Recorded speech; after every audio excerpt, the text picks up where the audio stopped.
fascinating and made me realise exactly how much needs to be done in the health service in terms of workforce development with respect to tech and AI.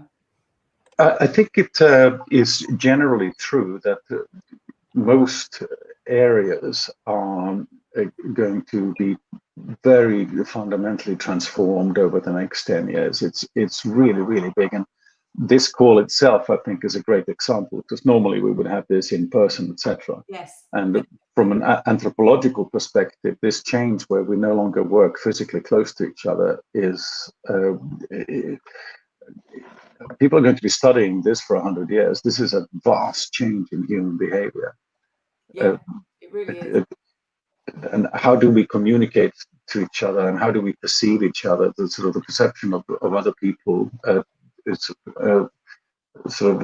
I could now claim that I'm either 5'0" or 6'4", and no one will be able to check. It's a fascinating thing. Well, I remember in the last call, the comment made about not knowing how tall people were, because yes, I think it was Sarah had only been employed since lockdown, and so you'd only ever seen people on screens and you had no idea how tall they were, and I'd never thought of that before, but it's a really good point. It was Dawn, actually. Good morning, everybody. What was quite interesting, we had a face-to-face meeting yesterday with I had a face-to-face meeting with somebody who started during lockdown as well, and one of the things they said was, "Oh, I didn't realise how tall you were," because you don't realise people's height at all. So interesting. Interesting, it is. I think everybody's here. Is that right, Paul? Is everybody here? Yeah, everyone's here from LifeArc. So there's the four of us. Yeah. Brilliant, and I can see everybody in our team. Great, and we've got Mira and Peter from Rose. You're quite quiet. I'm wondering whether your microphone is. Maybe it's just me, but no. She is quiet. Yeah, Rose. Let me see if I. This is all about being shy. No one here believes that. I did used to be incredibly shy. Believe it or not, as a child, I was painfully shy. I kind of got out of that, fortunately. I'm just looking at the managed settings.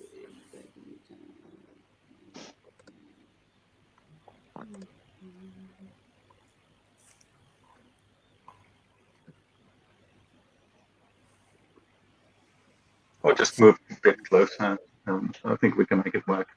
Yeah, I mean, we could hear you. It was just that you were quiet. Yeah, I'm just wondering if it'd be better if let me try it with my earpods. Let's see if that's better. I've had mixed. Get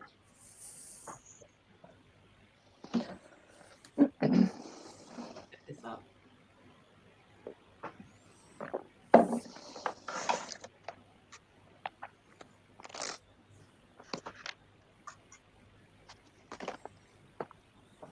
As I'm having some problems with my technology.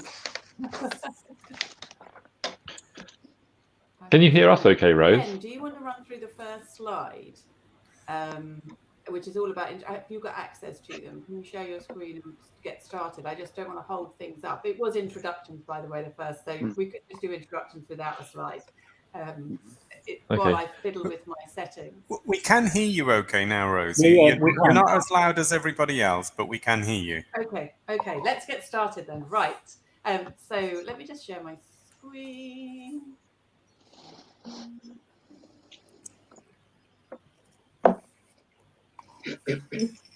But what I want to do is there's a share screen button. Yeah. Yep. There we go. Now, hopefully you can see. Can you see the slide in front of you? Just a moment. I will get there. It's for me to do right now. It had that screen. Yes. Oh, it's gone. No, go on. I could. There we go. Okay, there we go. Great. Oh, we're getting there. Sorry. Cool. I've also not been quite familiar with StreamYard, which I have used before, but not not for a while, not as regularly as Teams or Zoom, which tends to be Yeah. that we use I think more. this is the first time for me, so goodness knows Yeah. what will happen on my slides. It could be a nightmare. Okay, well, let's get started. So let me just. Whoa. So can you still? Has your screen gone black? Right. Okay. There we go. Beautiful stuff. Yeah. Good. We're getting there. Right. Good. So, yep. This is today. I'm introducing you. So just to run through this, and then we'll run through some introductions to each of us as well, because I've met everybody, but not anybody else has. So we'll do that in just a second. But I just wanted to run through the aims. So the aims for us are to understand your business at LifeArc and the challenges that you believe you need to address. We want to understand where AI could and could not be helpful with respect to the particular challenges. We want to understand your view about what success in terms of these challenges would look like. We want to understand something about the assumptions about your business challenges. We'd also like for you to understand the way that we work. And so we're going to run through there's 4 real parts, and I thought this was a great way of running through some introductions from my team and then going through the other people in the room. So Ben, would you like to start just saying a little bit about yourself, please? Yes, I'm a retired professor from University of Sussex. My research area has been the applications of artificial intelligence in education. And within that, I've always been very interested in the motivational and emotional side of learning, perhaps a little bit more than the actual content of what's being learned. So being involved in AI in education means thinking about how one can build educational systems that adapt to the individual learner or to the small group of learners. But for me, it also means adapting to the motivational state and or the affective state of the learner. Are they feeling confident? Are they feeling unconfident? Do they believe that they can succeed with whatever it is? Are they a little bit down? And each emotion requires a slightly different kind of response from the system. So that's me. Thank you, Ben. And Mutlu. Hi everyone, it's Mutlu Kukurova. I am an associate professor of learning technologies at University College London. My research area is within AI in education and learning analytics.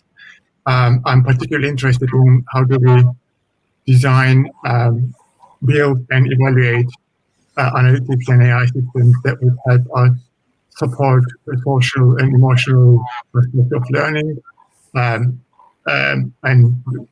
there are multiple dimensions that relates to the learning sciences, educational psychology, and the technical aspects of this work on which I'm working. Thanks, Mutlu. And Carmel. Hi, everyone. I'm still not very comfortable around this StreamYard thing.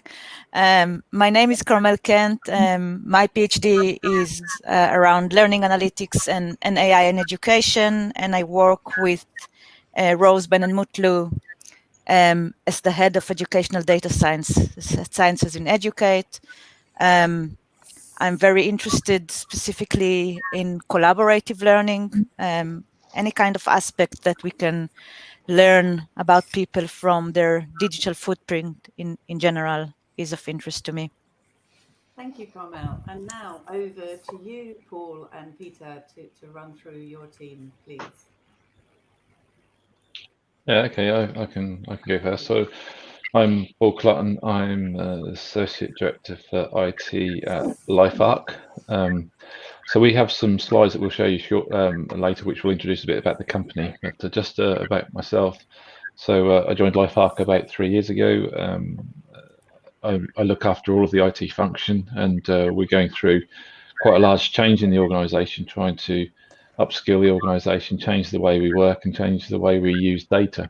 So data and AI is going to be a fundamental cornerstone to everything we do. So when we go through our slides, I'll give you a little bit more detail about that. But so that's who I am. I don't know. So we go through our team. I think Sarah's underneath me. I don't know if Sarah wants to do so. Hello, I'm Sarah Hutton. I look after learning and development at LifeArc. I've been with the organisation quite a long time, too long for me to say in this meeting, but done varying different roles. I'm really interested in how we're going to build this framework, how we're going to engage our learners, how we're going to measure the impact of our learning. So this is a really, really groundbreaking project for us, actually, because we haven't done anything like this before. So really excited to work with you guys and hear more about what we can possibly do together. That's me. Okay, then I think I've got Matt is the next one down. So you're mute.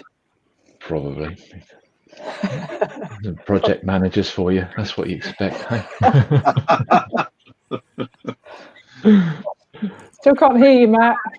Through the medium of dance, perhaps?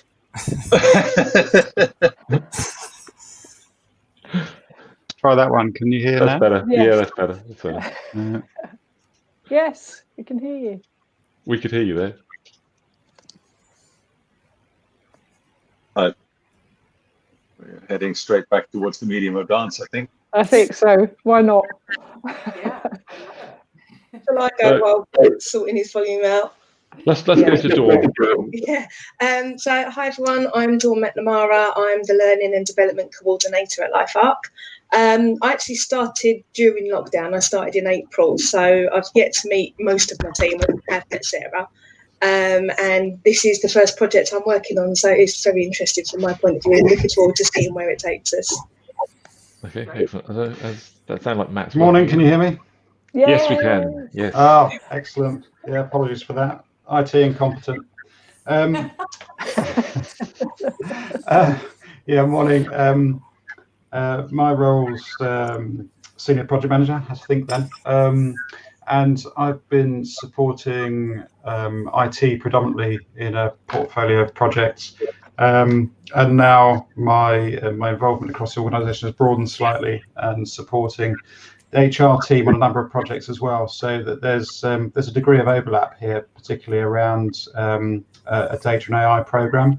So really exciting stuff. And yeah, have the absolute pleasure of working with the HR team to deliver something new and fresh. So yeah, really excited to see where this goes. Brilliant. Thank you. I think it's probably Peter's turn. Yeah. All right. So I'm Peter, and I'm AI lead at Objectivity. We're a 600-strong IT consultancy based out of Coventry. And yeah, we're super interested in these things. That's me, and I have Murad with me as well. Hi guys, I'm Murad Uddin. I'm one of the senior account managers at Objectivity, been with the organization, again, quite a long time.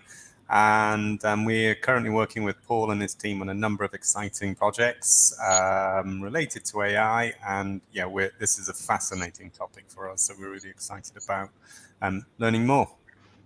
Great. Thank you, everybody. That's marvellous. And just to give you a picture, in terms of there are other people as part of our team who work with us on these sort of projects. So you can see in the underneath Carmel, we have Ibrahim, and above Carmel, we have Ali, and to the side of Ben, we have Anissa, and they're part of our broader team working on this sort of a project. And just to give you a quick idea of examples of what we've done, although we did talk a little bit last time, but for example, we've been working with a financial services training organisation who came to us with an initial challenge, which was to understand why so many of the traders, and they're prop trading traders who they train, all their traders themselves, why so many of them left within the first few months of finishing their training and go into actually working and trading. And we did some modelling of their workforce and showed them some aspects of the workforce that they hadn't really anticipated. And as a result, we're now working with them to develop some bespoke recruitment support and mentoring support tools. Another example, we worked with an organisation who provide a platform to connect human tutors in India, Sri Lanka, other parts of Asia with primary school learners in the UK, at the moment focusing on maths and particularly students who are struggling with maths.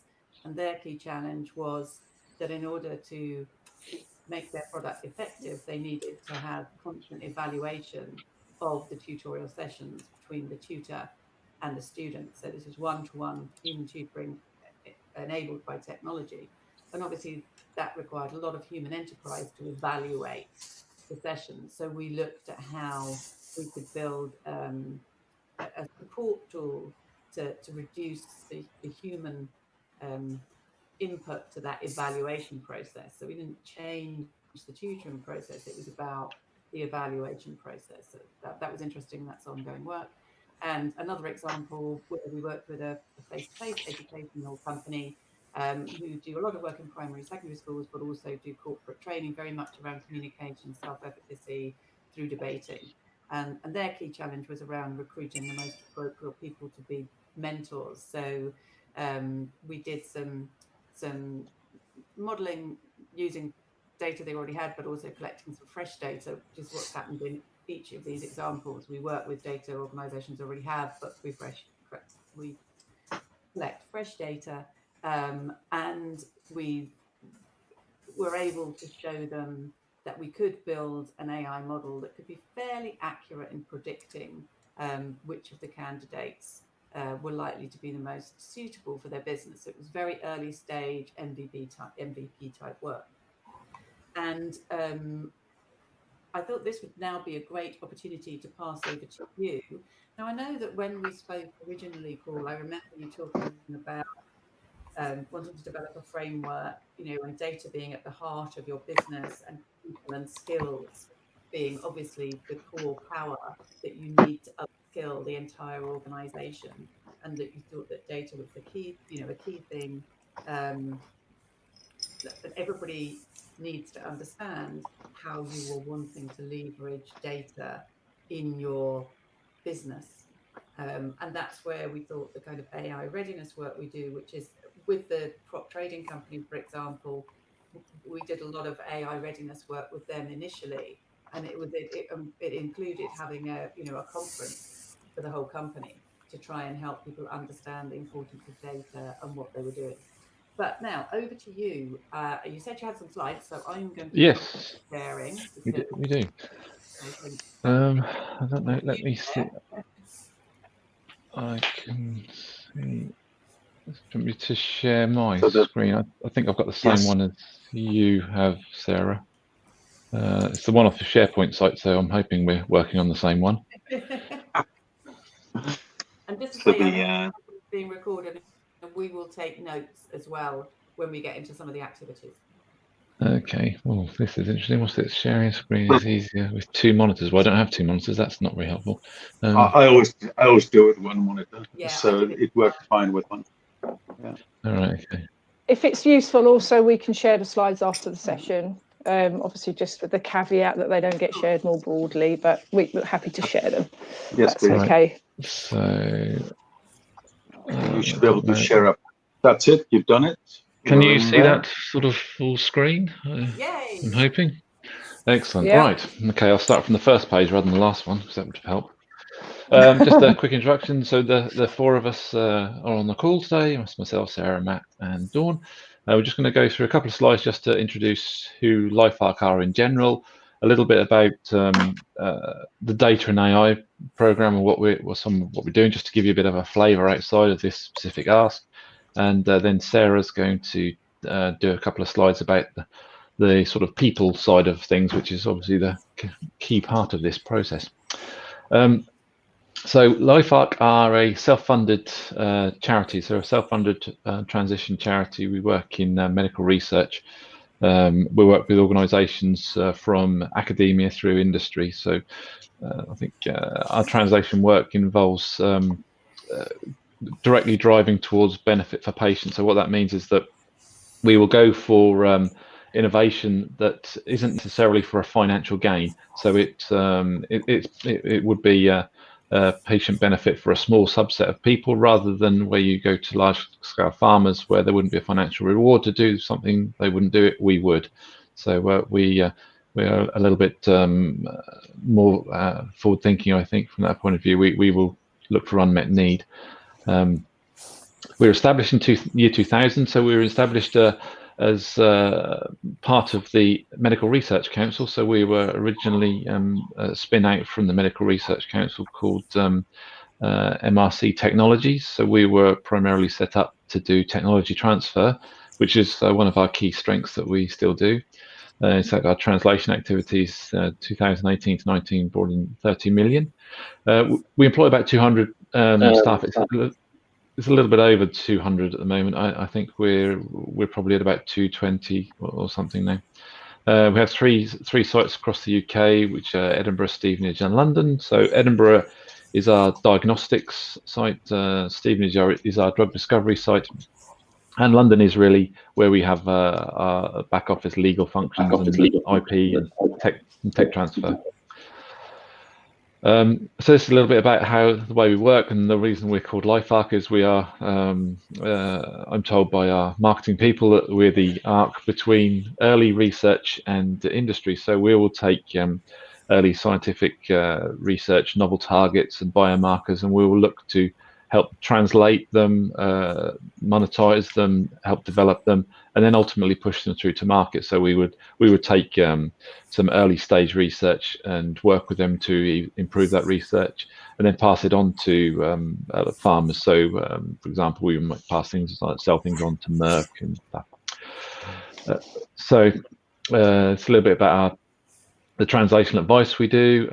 So this is when we'll talk to teams about protecting their intellectual property. So I think scientists are great at doing research and then telling the world about it and not protecting the property properly. So there's good examples where some fantastic research has been done and not been protected properly, and ultimately has meant that they have not been able to realize the value of some of the research. So we help with that. We have our own labs where we do conduct research ourselves. So we have wet labs where we'll actually do experimental work.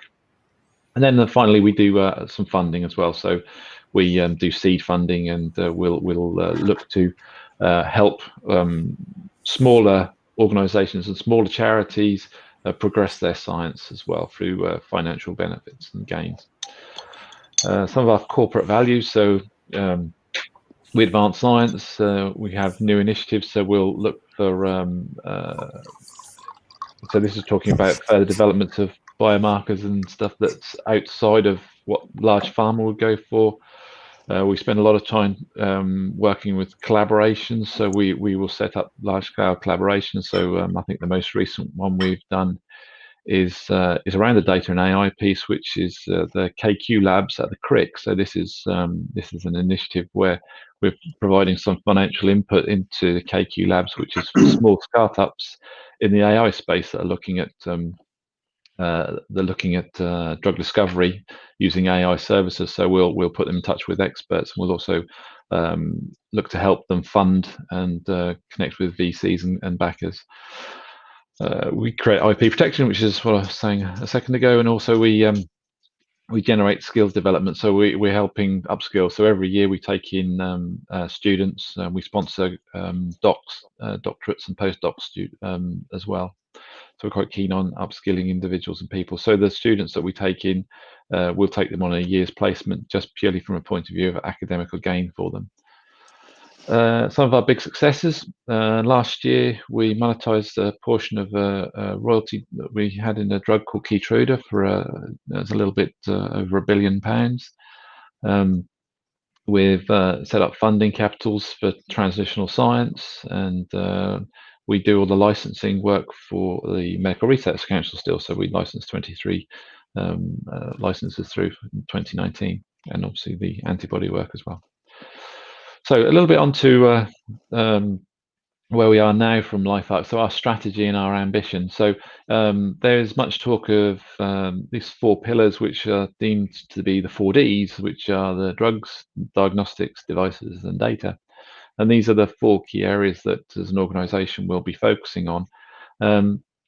So this particular work stream, this particular area that is of direct interest to me is around the data.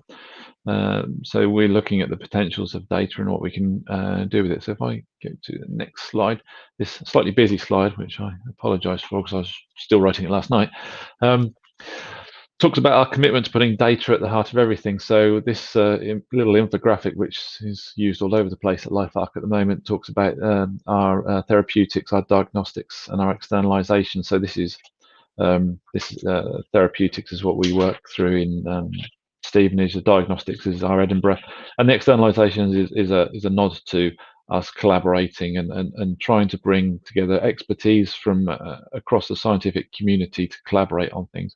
And we want to put data and AI at the heart of everything we do, so that data and AI is supporting all 3 of those key areas. So there's 2 key functions that we want to work through on this, and that's firstly is realizing opportunity.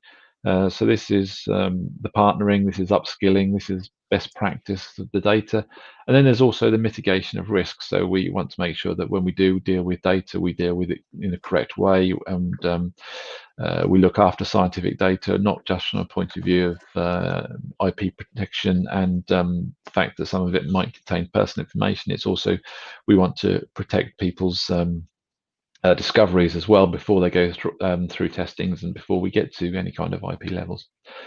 So drawing down from that, we take the data and AI into where we are at the moment, which we consider to be a foundation stage. So we've split this into 4 key areas. So these are data standards, linking and searching, competency, and storage. So data standards and policies is all about us creating those rules and the good governance around how we will add and control data. So to give you an example of the justification for the work around that, well, sometimes the policies and standards are seen as bureaucratic barriers. We think it's important that we make sure that the data that we generate is correctly catalogued and is correctly held, and we put the right amount of metadata around it.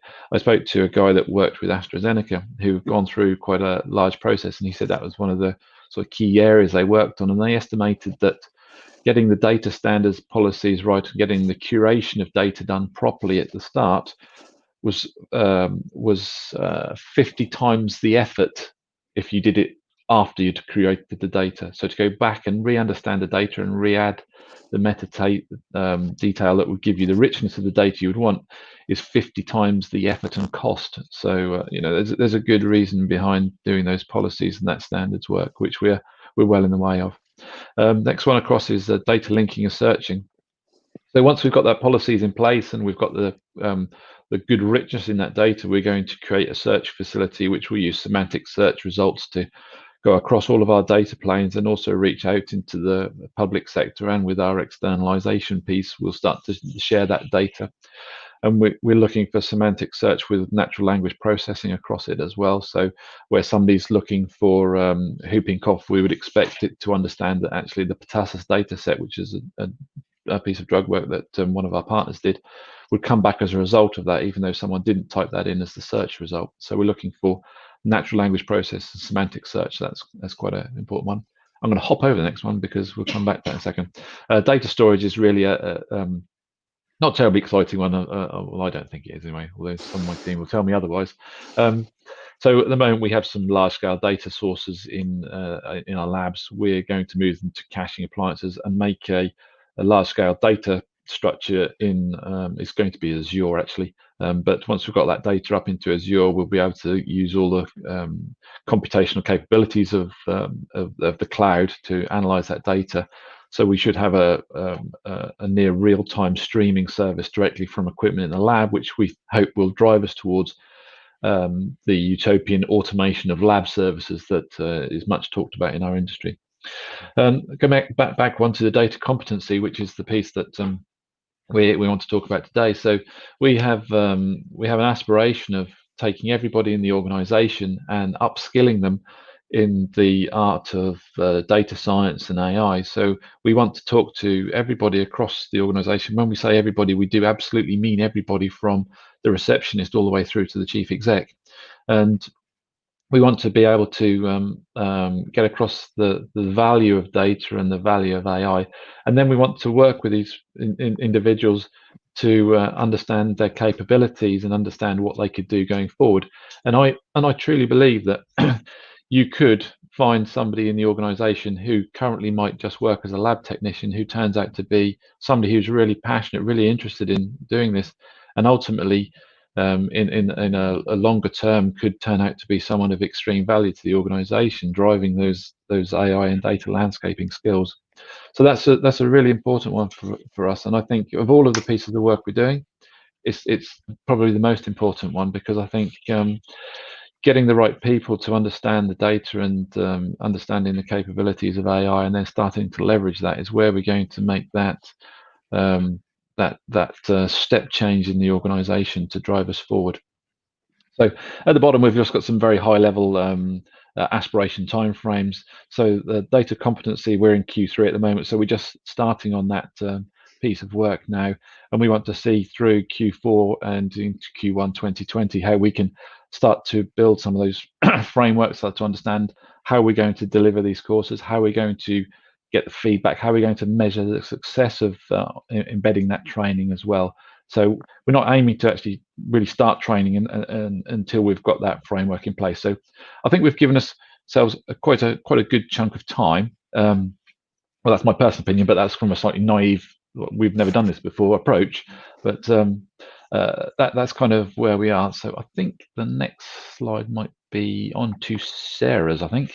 Do you want me to stop sharing? Do you want to drive, or shall I keep driving? No, you drive. You drive. Okay. That's good. Tell me when then. Because then I can concentrate on the content rather than the technology. Okay. Can't do two things at once. So yeah, just sort of touching really on the people aspect of LifeArc. So Paul touched very briefly on how we bring through people in early careers and how we develop people. So we have, provide a very much a learning environment in our labs and in our scientific fields. And so we have industrial placements. We also have the fellowships program, which we use with our tech transfer people. There's a distinct lack of talent within that field. So we bring through people through a fellowship program, which is with UCL and Imperial as well. Next slide, please, Paul. One of the things that we're conscious of is that learning itself also needs to be broadened. So we're on an early stage of a path with our learning and development offering. That's one of the reasons that we've got Dawn on board, is to look at how do we, just appeared on the screen. How do we broaden our learning offering?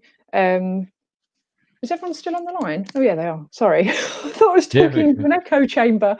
So what other offerings do we give for our early careers? How do we broaden our skills of our people internally? So we are looking at our education strategy, and part of that is an apprenticeship scheme. We are a levy payer.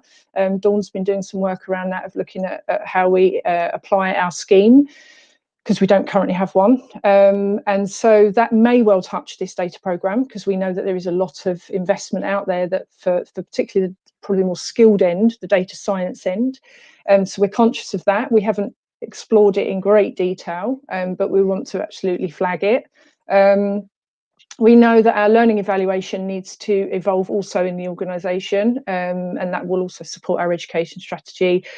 That also links with our talent strategy, which is going to be evolving early in the new year. So we're looking at, what are we doing around talent generally? So we are on the precipice of quite big projects as an organisation in terms of our people agenda.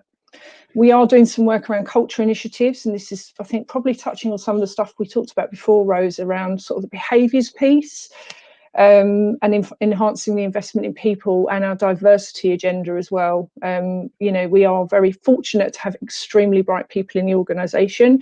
I think we have an opportunity to broaden that diversity piece around, thinking around people from different backgrounds, people that have had different experience. So there's a whole piece of work around diversity and inclusion. We've refreshed our behaviours, and so we will be embedding those as well. In the new year. New year is going to be packed. It's a packed agenda, I can't tell you. marginally scary actually, but anyway. And then I know you talked about in your email about how do we measure performance as an organisation, and so we have a fairly standard process which you probably see in most organisations, and that is we have corporate and team goals that are set at the beginning of each year. And then there is individual objective setting around that. So we make sure that people are, aligning what they're achieving against those corporate and team goals. They are generally a value add. We ask people to do something over and above what they would consider their day job.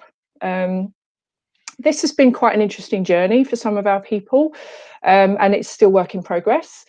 We have calibration to make sure that there is a sort of fairly good benchmark of expectation across the business, because I think one's area of the business may have very high expectations versus somebody who has quite mediocre expectations. I think the analogy was used of someone who has set a goal to have a walk in the park versus to climb a mountain. So we have calibration. We encourage obviously check-ins throughout the year with managers and employees.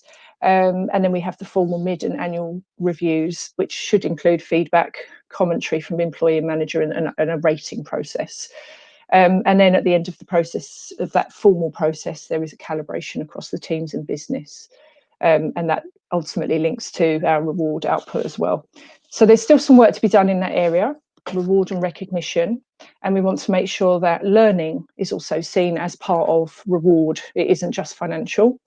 So I think there's a really great opportunity in here for us to say, this whole data program, and how can that link in terms of broadening people's skill sets, that they are able to potentially leave the organisation with a broader set of skills that they can take somewhere else and do great work somewhere else, but because Life Art took them through that journey. So I think we've got some really great messaging in there that we could bring in and build it into all of these other lovely initiatives that we're doing. So next slide, please, Paul. Do you want to talk through these, Paul? I can do. Because I've talked.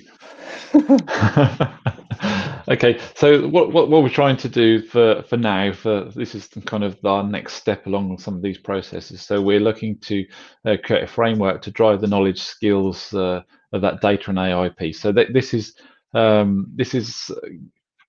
when we use the term framework, what we're looking for is something that is going to be fairly structured in the way it works, but with lots of flexibility to each individual. So the framework in our view would be some assessment piece with that individual to understand their learning capabilities and where they are in their understanding of the subject, and then to be able to create a custom framework for that individual on a person-by-person basis within the organisation that will do two things. We'll take them to a point where LifeArc expects them to be. So there would be a minimum standard of understanding that we would hope to attain per individual.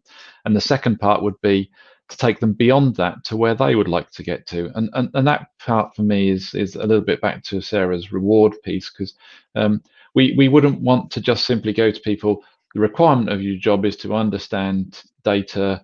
You're a receptionist, all you need to do is understand that data is valuable. We wouldn't want to do that. We would want to have a dialogue with their receptionist and for them to say, actually, what I'd really like to do is I'd like to get into Python programming, and I'd like to understand large-scale data sets and analytical tools. Okay, that's fine.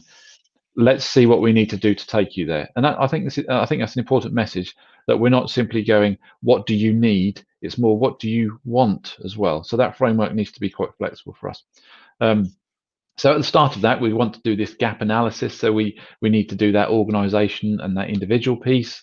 And then we want to make sure that we've got the best way of supporting and delivering that learning. So we want to look to people that will help us with the ways of educating people, whether it's through online training, through its face-to-face, whether there's specific courses that are a benefit, and really understand the best way for people to learn some of those new skills that we want to give them. So the next one is, you asked us for a couple of example roles. So I'll talk through the top one, but I'll have a go at the bottom one. But I think the bottom one's probably more Sarah. But anyway, I'll do the bottom one. I don't mind. Okay, so the scientist role. So these are examples of people that work in our organisation. So a scientist, that's fairly generic, to be honest. That's not very fair because our scientists are quite specialist. But as a scientist, they will generally create data for their sole use, and they have an ownership view of it at the moment. And what it will be is, I'm working on a specific piece of research. It's created some data for the research I'm doing. I'll use that data as I see fit, and then move on. So that data creation is done for a specific purpose with no external links. So they don't really think outside of that piece of work that they're doing, and they which has two detrimental effects. Firstly, it could lead them to doing research for something that doesn't have value, and when I mean that, it's something that's been done before, or has been unsuccessful before, or is not creating something new or novel. So it might be that they're researching something that simply isn't a need that we ultimately need to get to. So that's the first one. The second one is that a lot of research and a lot of discovery is very serendipitous. So we might be looking for one specific response from a piece of data and find something else come from it. And because me, as my scientist role, I'm looking for a specific response, even though the response I got was interesting to something else, it would be discarded by the view that actually that's not what I'm looking for. And it's that ability to understand those responses that aren't what you're looking for, to see the value of those from the data and to be able to share that, is where I think we'll make some great sort of progress. So it might be that actually we're looking for a specific target or a specific response, and we find something else, although we're not as an organization working on, we probably should go, well, that's really interesting, perhaps we should start working on that. But at the moment, because it's very purpose driven, that doesn't really happen. From a learning point of view, this is a bit more positive story. We find that a lot of the scientists are very self-driven and very passionate about progressing and learning, and I think that's very much from the sort of academic side of where they've come from. So as a scientist, they are very keen on learning new things. And example would be was when we started off on this program, I booked out our boardroom in the Stevenage, which holds probably about 20 people. Well, it's about 6 at the moment because of COVID, but it would have been about 20 people at the time. And I put an open invite out for anybody to come and talk to me and come and tell me about what they'd like to know about data and AI, how they'd like to get involved. And I would say there's about 250 people in that office, and most of them tried to get in that room. So while that's incredibly positive, as a meeting, I somewhat failed because there was so many people wanted to get involved. It was ultimately not that successful, but it was really quite positive for me because I thought, okay, this is clearly a bunch of people that are really wanting to know more, wanting to learn. So it's really going to be pushing an open door for me. So I thought that, that's really great. So that's where they are. So the challenges around a scientist is that they are very this is a terrible word, but they're very insular in the way they work. They work for their specific goal and a specific target, and don't really think about the larger opportunities outside of that target. So if Sarah wants to talk about the support type role. So by contrast, I think we have probably a slightly different role within the organisation that we were looking to target in the data programme. And obviously we're targeting everybody, but these are probably the 2 key ones. And they are generally the support function roles. So I would say from a learning point of view, they'll probably be less engaged in why they need to understand data and AI. They wouldn't be kind of thinking about it in terms of any career progression opportunities or building their knowledge. It would be seen as probably some form of process or, governance or bureaucracy. So these types of people, and I've given a couple of examples there, are HR admin. It might be somebody in legal. So this is somebody who manages a database of data. It might be a spreadsheet, a tracker. It might be a system in itself. And so they have access to lots of data and storage of lots of data. And that is kept for business records. So if we think about an HR system, clearly we have all our employee records and we have to have that information. But that data is is then sort of sits in the system or sits in a spreadsheet, and it's there as a recording rather than being used for improving the way of working or informing a business decision. And I think for me, those roles are the ones where we need to really understand what sort of data they have access to, but also giving them the enabling them to think about differently about how they might use that data, because at the moment they use it for the purposes of their role or the purposes of, you know, the business requirement around that data. So I think there's a different learning curve for them, which is understanding that not that they have to share it unless they're asked, it's more about how can it be used in a different way, other than just keeping it for business records. So that would be probably the two key roles that we were thinking about giving you as examples. I appreciate we have just given you loads of information and not breathed and paused. So opening up really if there's any questions specifically around some of those areas or in the learning space or in what LifeArt does. I think that is my last slide, isn't it? Yeah, it is, yeah. Let me stop sharing so I can see you all again. Hello. Ah, there you all are. Oh. I know. I think that's really helpful, and I've got some live notes, Ben, just so that you know, because I'm now going to share my screen and I'll share all the way through to save changing, since it takes a bit of time, doesn't it? Having said that, I'll share my screen because I need to get it up there. Well, while you do that, while you share your screen, do you mind if I just jump in and make a couple of small comments? I thought that was a fascinating presentation. So if you look at search, then all of these folks are going to want to search and think about what to do next. And if you look at the way that's been done over at the Telefonica group, then it's all about the next best action, next best advice, next best search. It's a very generalized thing, which means that search should be generalized into using the full context of the person searching to deliver more relevant results and relevant next best action proposals to that person. That is something we can then link into this, because if we're looking at individualized learning, then as a part of this individualized learning, establishing where we are, where we want to go to with each individual, if we do profile capture as part of that, then we can use that profile capture as an input to the method in which we search, so that we can make the data more valuable to people. And so these things are connected to each other. It's all about exposing ourselves to the risk of being lucky. And I think about that from I did some innovation benchmarking with Nokia Hewlett-Packard once upon a time. And the big delta between Hewlett-Packard's inability to innovate and Nokia's ability to innovate was that at Nokia there was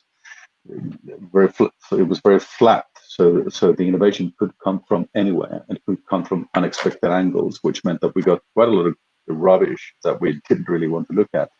But we got lots of input, whereas in the Hewlett-Packard side, they tried to create only silver bullets in terms of innovation, which meant that people ultimately didn't bother making the silver bullets because it's too much of a pain. So it's quite interesting. So we need to expose ourselves to the risk of being lucky, which means that the data capture around the individualized learning is something we should capture systematically in a structured manner so that we can use it in many other contexts in the future. I have finished. Over to you, Rose. Interesting, very interesting and highly relevant. Thank you, Peter. I mentioned the 7 steps to AI readiness, and I know I mentioned them in the last call, but I thought I'd just quickly pop them on the screen because it's certainly a process that is a very useful structure to help people understand about data and AI. But I'm going to hand over to Ben. And Ben, I'm just going to show you what the live slide. So I've been taking some notes as we go through, just so that you know that that's there. And I'm going to keep taking notes on the slides. And Ben, Carmel, do feel free to join in the note taking on that'll come up on the screen. But Ben, I'll take you back to there and hand over to you there now, and just tell me when you want me to move forward the slides, please. Okay, Rosie, do you want me to go through the 7 steps, or just we take that as read? No, I was just because I've mentioned it previously. No, I think take it from the impacts. That would be great. Okay. So I've listened to what you've said, and I've tried to understand what you want to actually achieve, and it's quite ambitious. And your two examples of a scientist with her view of the data that she feels she owns, and the kind of slightly insular way that she treats it, leaves the fact that you can't really get the full exploitation of that data. And likewise, a support worker who kind of enters data or manages data but doesn't really see the larger picture. In a sense, as I understand it, and you can correct me now, that they're quite similar in one respect, which is that they're not really thinking about the data in a wider sense from the point of view of the potential for the whole business. Each of those people in their own way are using data, but they're not seeing it as seeing the broader view. So can you, you've talked about data competency, you've talked about analysis. Can you kind of briefly say, well, what is it? What is the impact that you would like to achieve with, maybe we can just link it down to the two different types of role that you've identified. How would things be different after you had done this process for a scientist? How would things be different for let's say an HR person? Okay, so from a scientist, if we've done this and it works well, from a scientist's point of view, data would be catalogued and curated properly, which from them, for their benefit, would mean that when they're looking for information, they would not just get the binary answer that they're looking for, but they would also get the richness of information that would sit around it, and they would also get clear markers and roadmaps through to other information that could lead their decision and lead their research. So this would mean that the research ultimately would be more focused and faster and less likely to go down a path of failure. And to be clear, in drug discovery, 99%, well, probably 99.9% of the time, we fail. So when we fail, if we can fail faster by having good quality data that shows us this is going to fail, we can move on quicker.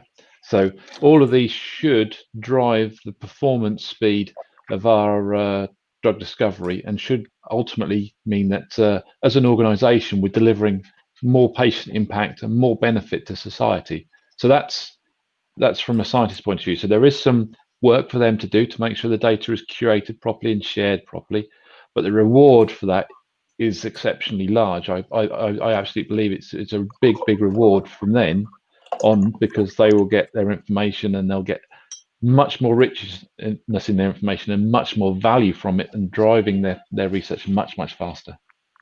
So Sarah, talk about that.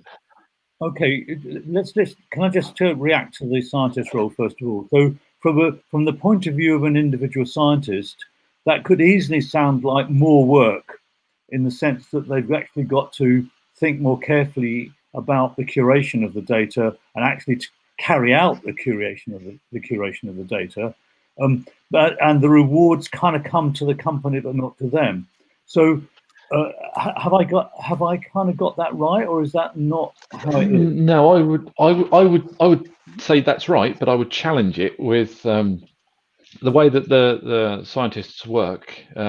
If you were to say to them, actually, we'll give you better quality of data that will help you with the research, if they're looking for a specific response, because the data quality would be much better, they're less likely to spend a large amount of time doing something that would be a repetitive failure or take them to the wrong conclusions. So the benefit to them as an individual is a much more successful piece of research, which ultimately is what that they're there to, and ultimately what they're driving for. So the personal gain to them is that their research is better and more accurate. Okay, I think, can I just chip in there as well? I think I absolutely hear where you're coming from, Ben, and I think this is where we we run a campaign and we kind of really embed that this is part of their career growth as well. And I think that's why the framework is really critical, that they can see there's a business benefit, but ultimately in terms of your skill set and your career opportunities, you know, that this will stand you in really good stead in the changing world that we're now, you know, seem to be pushing through very quickly. So I think there's two opportunities there, as Paul says, around the data. Okay. It sounds like that you would know that you'd achieved it because somebody who wasn't curating the data properly would be seen to be curating the data properly after you'd finished the education. Is that reasonable?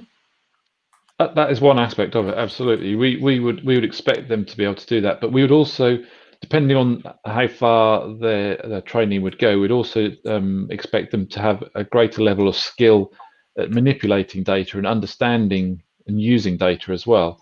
So if you took somebody that was purely working in a lab and creating data sets, we would want to take that a step further for them to take some understanding from that data. And it's actually going to progress them as an individual and give them greater career opportunities as well, because they'll move away from what would potentially just, I don't want to demean somebody, but a bench scientist, and give them an opportunity to push further in their career as well. So the career development aspect is good. And we would show that we've been successful by having that individual in a position where they were using the data in a much more driven and forward-thinking way, rather than the creation of data and then moving on. So they're looking for a specific response. If it's a yes or no, they move on. We would expect them to be able to understand some of that data and make a more educated decision as to how they would move to the next phase. Okay. So that would be a key deliverable of that, understanding the data as well. So it sounds like then for scientists there would be quite a careful analysis of the skills, their skills at the start, a calibration of where they are, and then that would be an ongoing process that, and presumably shared with the scientists, so that they could see that over a period their skill set is actually improving, and they'll understand that. Absolutely. It is. Yeah. Okay. Absolutely. We want some good visibility so you can measure your own success and understand your path work and understand where you're going to next. So we want nice, clean visibility. And I think giving that structure, I think that a lot of scientists work very well with a structured approach, and being able to see the next step and see the benefit of each of those steps and where they are would be really valuable. And are there, I mean, you've talked about kind of individual instruction, and in some sense, of course, the learning is individual. But I'm wondering whether you have some exemplary scientists who can act as role models in this process, that you already have identified as people who are behaving in the way that you'd like all your scientists to behave. Yeah, we absolutely do, and we've recruited one or two of them onto the project. One of them, a lady called Jenny. She's just a bench scientist, I think, when she started, and she decided she wanted to learn more about data and AI, and of her own initiative went and looked for courses and started her own training. So she's taken some of the path that we would want to help some of the other scientists go down already. So she's not atypical, but she's a real forward thinker around this, and she saw the value of moving away from just working in a biology team to working with the data in biology. So she is an exemplar of what we want to achieve, and there are one or two of those in the organisation. And I think it's fair to say we have, some extremely skilled people in data as well. So our bioinformaticians and statisticians as well. So we do have some other people who are very passionate, obviously, because it's their subject matter, that they're very passionate about. So I do think we have some other people who are already at that point of skilled that we could use as champions of this particular program. Okay, I don't want to give any impression that I'm downgrading the support staff, but Rose points out that we've used up quite a lot of our time. So I can see that the issues with them are in some ways different and in some ways similar to the scientists. But one last point I just want to get clarification on. Do you anticipate that the kind of work you will do will essentially be individual, or do you see it as group work, where a little team of scientists, maybe who never normally meet each other, would work together on educating themselves? I think both. Yeah, we're quite keen on getting people collaborating internally, working across divisions. We have going back to the data piece where I said that they work very much individually on tasks. We do have issues where that is across the organisation, and anything we can do to break that down would be helpful. So taking somebody who's a computational chemist and working with somebody who's doing working in biology would be really quite interesting, I think, because they are some common skills at the base of it. And I think for me, it would be good to look at some of those people in the organisation that do have a high level of skills and ask them to provide some additional mentoring service to help people along the way. I see those as key things. But ultimately, there's also the individual piece as well. And there will be bits where people will need to spend some time to sit and think and work through a specific problem for themselves individually. So I think there's both. I think as an organisation, we would be quite keen to push more of that group thinking, more of that collaborative way of working. And the same with the education piece. There are some pieces that we think are a very basic entry requirement into the program, which we would run as a group session. So these might be some of the more mundane things like data governance and why GDPR is important and why you shouldn't share everyone's date of birth with people. Silly things like that are basic courses that we would have as mandated ones. They would be grouped for sure, but there's not a direct benefit from us other than protecting ourselves as an organisation. So there's a bit of both, I think. Yeah, I would agree. Yeah. Rose, shall I stop there? I can go on more if you want. We've got lots of information there that's super helpful, and you can see that Carmel and I are taking notes. So Mutlu, I'm going to hand over to you now, and obviously we'll all be taking notes in the background. Do you want to tell me when you'd like to move? You'd like me to move to the next slide? I'm going to start. Yeah, sure. Let's keep it on the logic model, Rose, for the sake of time, and we can briefly talk about this. I mean, this has been really fascinating, the entire discussion. So thank you very much for all the input. I guess one of the purposes of having this workshop was to actually show you the types of work that we are doing in our initial engagement. And when we usually start talking about the impact, which we just started, we think about and talk about kind of the big picture, visionary statements, overall achievement values, those factors that we have in our mind when we start the initiative, but and usually relate to entire population rather than relate to particular samples. However, these statements are often very hard to consider on their own alone, and hard to quantify, hard to measure, hard to investigate, which makes the interventions from a data and AI point of view quite challenging.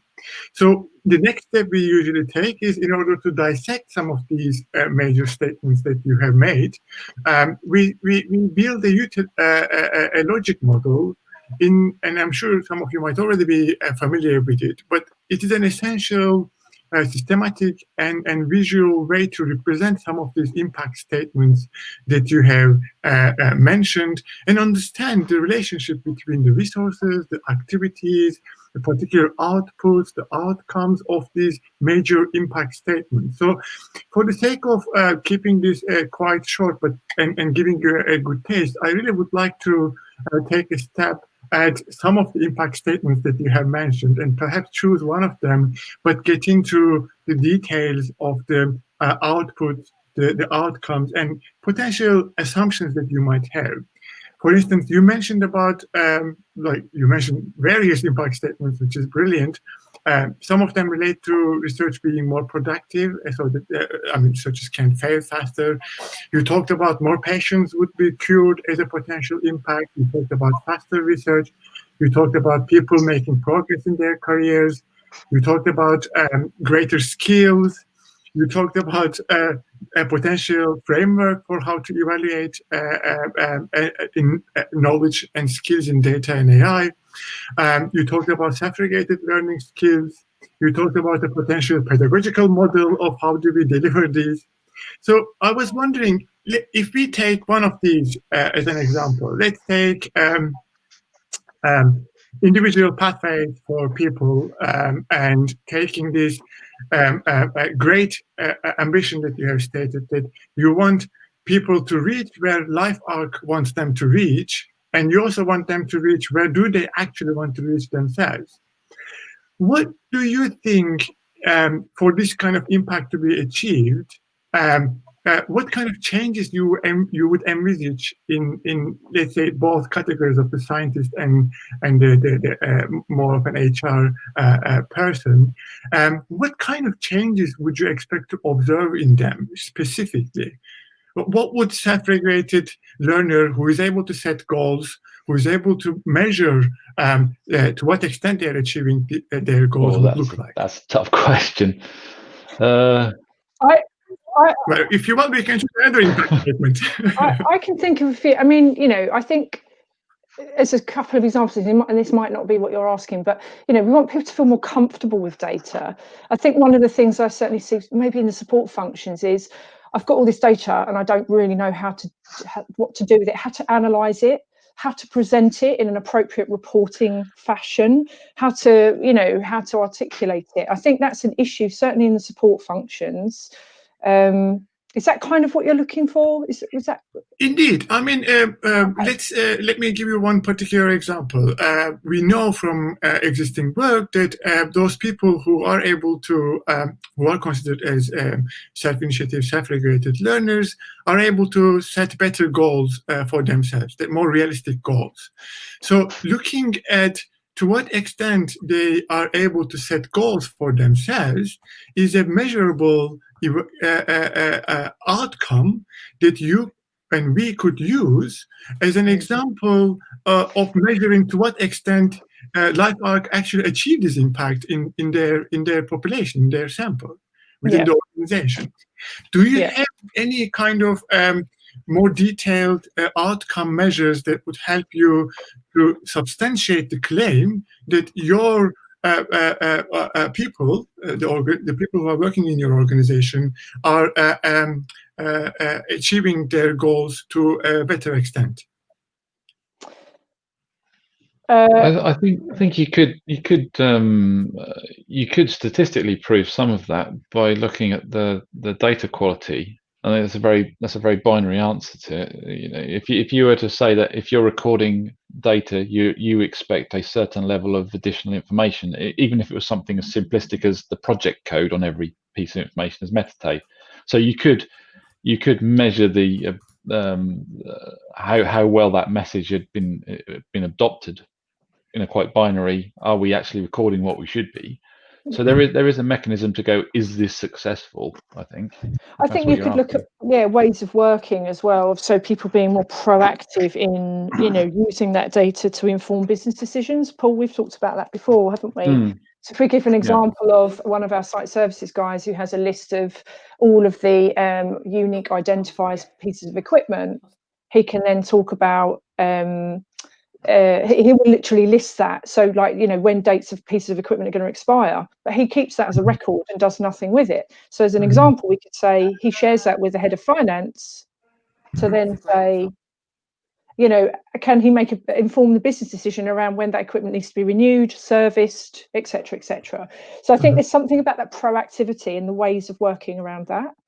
Brilliant. I think that this is fascinating also from the perspective of weighted outcomes. If we think about outcomes on a product development level and on an individual level, and we do weighted outcomes on those things, you can then start modeling on a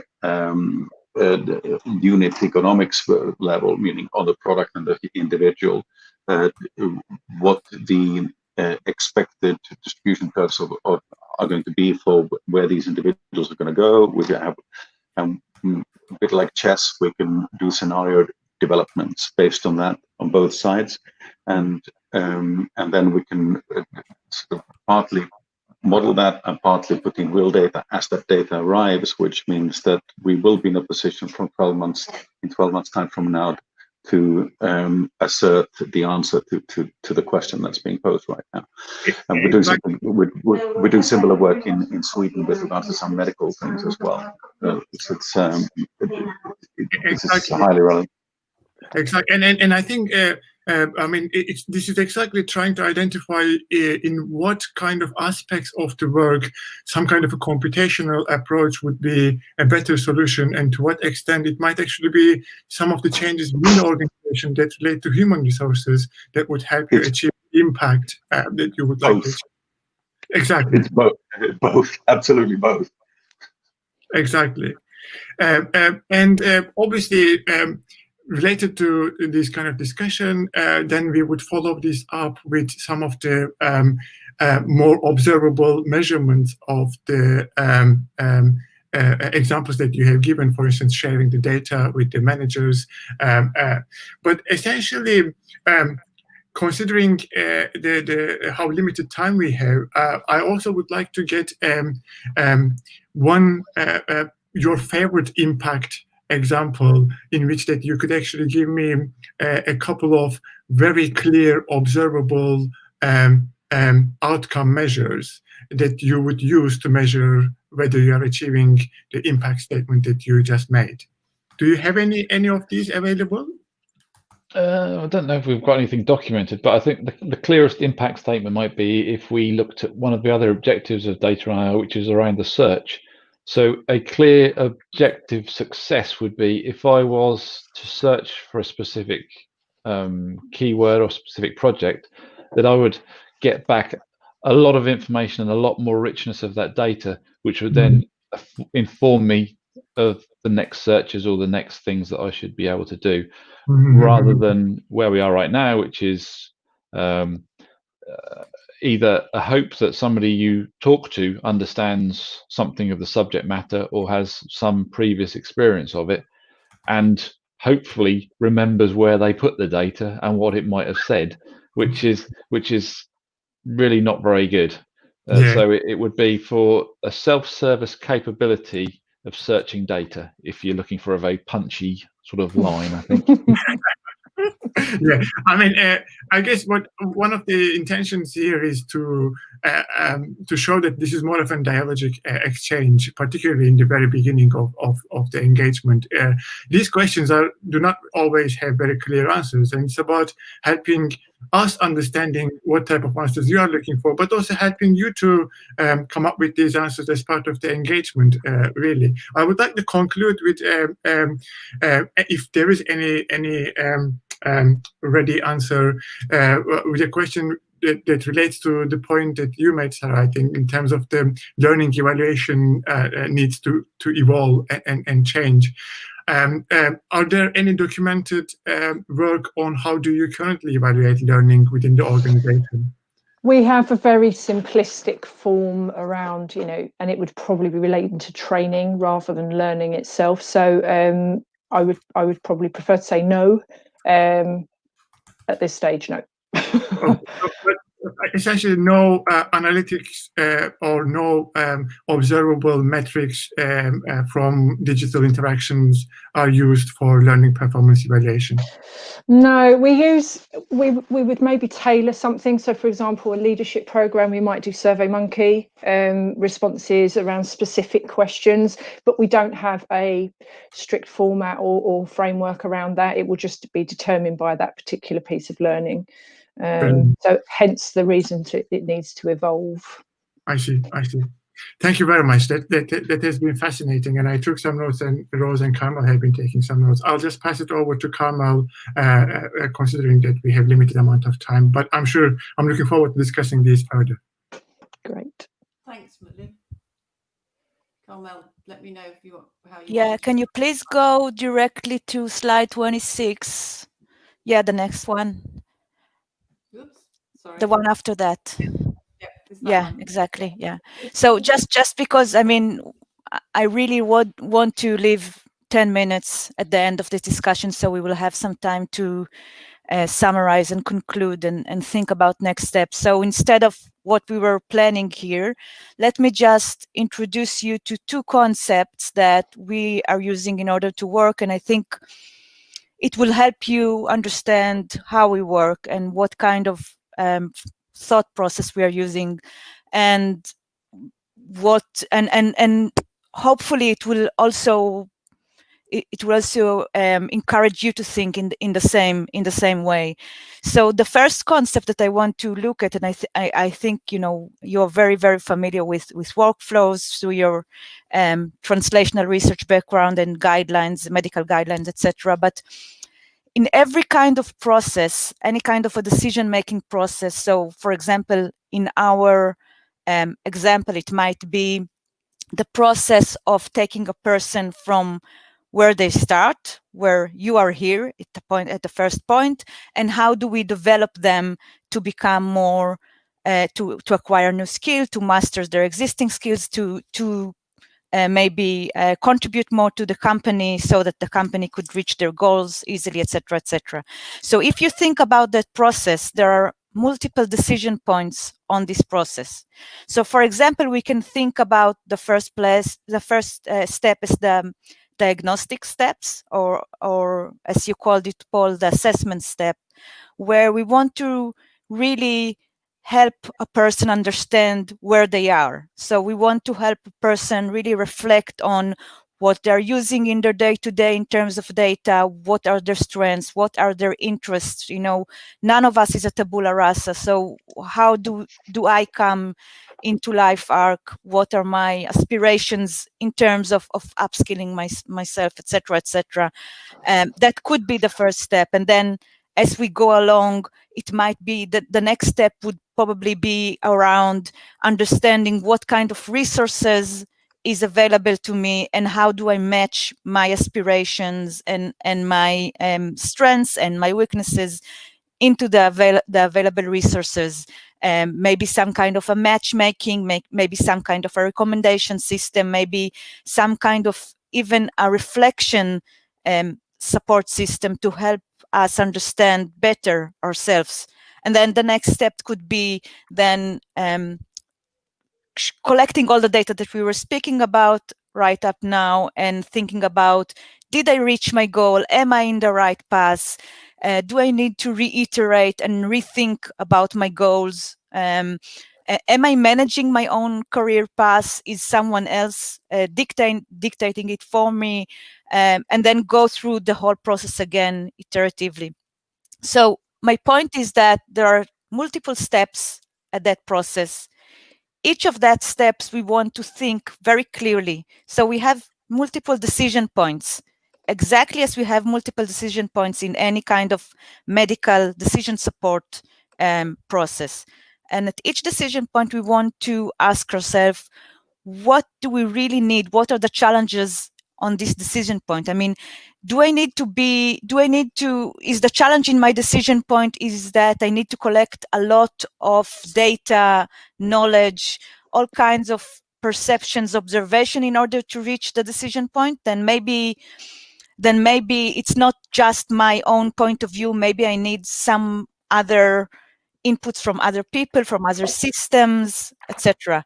Maybe what I do need in the decision point is not really integrating a lot of data, but maybe I need in that decision point some kind of impartial look at things, non-biased, impartial. Maybe what I do need in that point is having a very objective view on how am I doing, a very quantified, simple view on where I am in the process so that I could reflect, self-regulate myself, etc. Maybe so at each point we need to think about what is to identify with you very, very carefully what are the challenges, what are the inputs to this decision point, what are the outputs, possible outputs, what are the outcomes at this decision point. And if you can just go, Rose, to the next slide. Not the next slide, the one after that. One of the things that we would do with you is think about at each of those decision points, where do AI come into the picture? How can AI complement what we do best, what we do good at each of those decision points, and where are we biased in each of the decision point? And on the other hand, where can AI help us? So for example, AI is very, very good at automating processes, very good at pattern matching, very, very good at identifying patterns, but it's probably less good in helping us in our own meta knowing and our own self-efficacy. On the other hand, it's very, very good in giving us a very impartial image of ourselves, collecting data and giving us a very objective view of who we are and where we are in the process. And of course, there is also the lower part of the screen, which are the risks associated with either the AI helping us or supporting us, and the risk of us supporting that process. So we are unfortunately blessed with numerous cognitive biases, as we all know, and we want to get the support of the AI exactly where we are weak, where we are not, where we are subjected to these biases. At the same place, we all know that AI has many, many risks. We want to avoid all kinds of harmful results, as we saw in the A-level fiasco, etc. We want to avoid perpetuating existing biases in the company. We want to avoid any kind of black box associated phenomena, etc., etc. So at each of those decision points, and what we will essentially do with you is identify the process, identify the decision point in that process, and identify where we want to start, what kind of data we can collect, and where do we want AI to really intervene in that process to support us best. So I'm really, really sorry it was very, very, very quick. Usually we would have done this as an activity with you to get your views on each of those quadrants. But I think I'm really excited about your vision. I think you don't meet a company every day that is really understand the power of data and really wants to upskill everyone from every place in the company. So thank you for that, and I'll forward to you, Rose, to conclude. Brilliant. Thanks, Carmel. I think I agree completely. I think you're very much ahead of the curve in terms of thinking in the way that you're thinking. Not many organizations do. But I think just in the last few minutes, it would be really interesting to hear what you're taking away from what we've done today, and whether it's made any differences to the way you're thinking of moving forward, and what you would find valuable, and we'll note those down as we go. Yeah, can I start, if that's all right?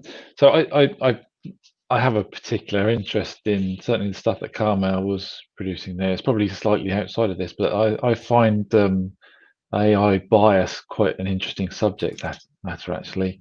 I was reading something the other day about somebody is trying to use AI to recruit individuals. They were sifting through CVs with it, and they were looking for quite a sort of senior management role. And what they'd found is that the AI had looked at who senior managers were within an organization and their peer organization, and was filtering out anybody that wasn't a straight white male.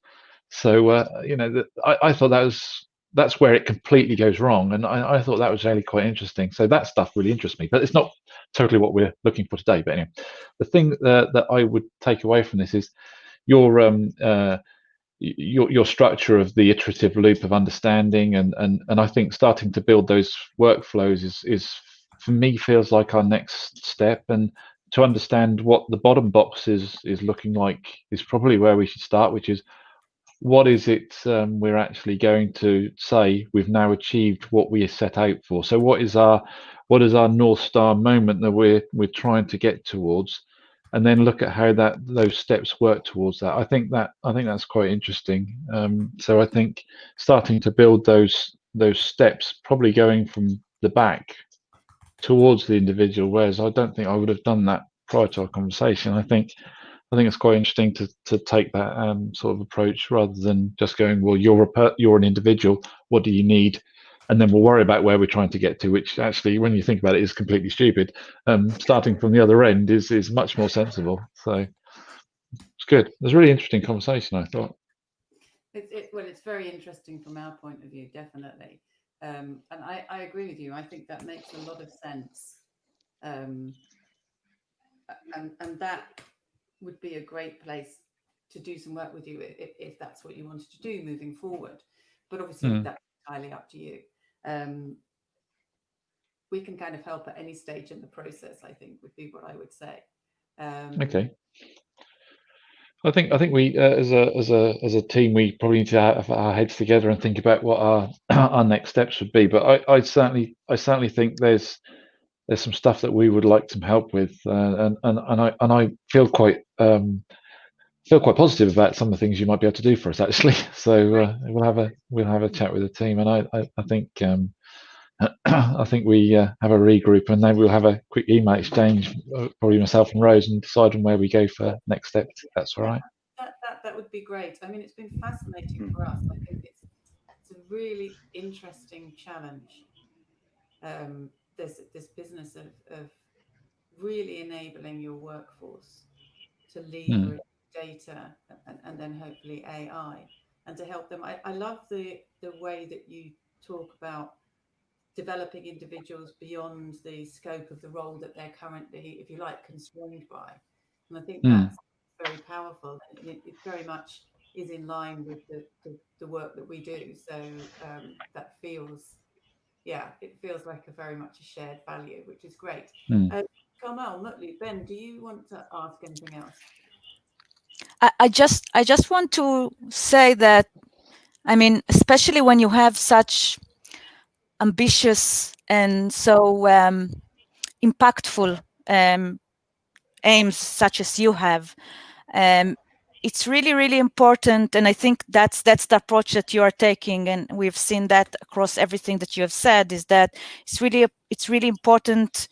I mean, we could just, go and jump onto the data, try to search, try to put some algorithm. We've seen that so many times, but specifically because we are dealing with the most sensitive resource that you have, we need to do it very carefully and make sure that we are doing it right. And that's, I think, the main thing, that we would go with you every step to just make sure that we are doing right, not just ethically, but also very, pinpointing exactly what we need, and not just, addressing something that in 6 months from now you would understand that that's not exactly what we wanted. So I think it's really, really important to be very methodical in that process, and be sure that we are going to achieve what we want very, very carefully. Because with data you can find, and we see that every day, that it's rarely happening. So that's the main thing, I think. I agree completely. I've stopped screen sharing so that we can at least see each other a bit more clearly in the kind of final minute. It's been fascinating, absolutely fascinating. So thank you so much. Thank you as well. Yeah, thank you. Join us for this. Peter, Murad, do you want to say anything from your point of view?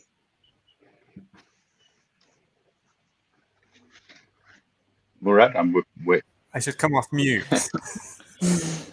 It's just been a fascinating, session. Just learning about this. I'm not as close to this as Peter is, so it really is educational for me, and I'm very keen to just see how and listen how things progress between LifeArc and yourselves. So thank you for giving us the opportunity to sit through this. I agree, and I think from my perspective, if you look at the system as a whole, which consists of the things that we work on and the human beings that work on it, think about that as being a whole. And if we think about the way that that whole thing can evolve, the scenario planning, this thing that I said about the weighted outcomes and scenario developments like chess, it's on a very simple level. We've done some of that work with CVs. And with Microsoft, we have a big project where we're helping handicapped people do sort of personal development parts and so forth, where essentially you go from one CV to the next CV to the next CV, and you think about, you know, how they might progress as individuals. And so that's a super simplified way of looking at it. But in a more general case, if you take the Swedish experience, that where we're both looking at human beings and we're also looking at illnesses and ailments and the way that they progress and the total cost of care, etc., etc. To me, LifeArc, if we play this correctly, then we expose ourselves to the risk of being lucky. I.e., I'm a backgammon player and I'm a poker player. I'm sorry, so I can't help but think game theory.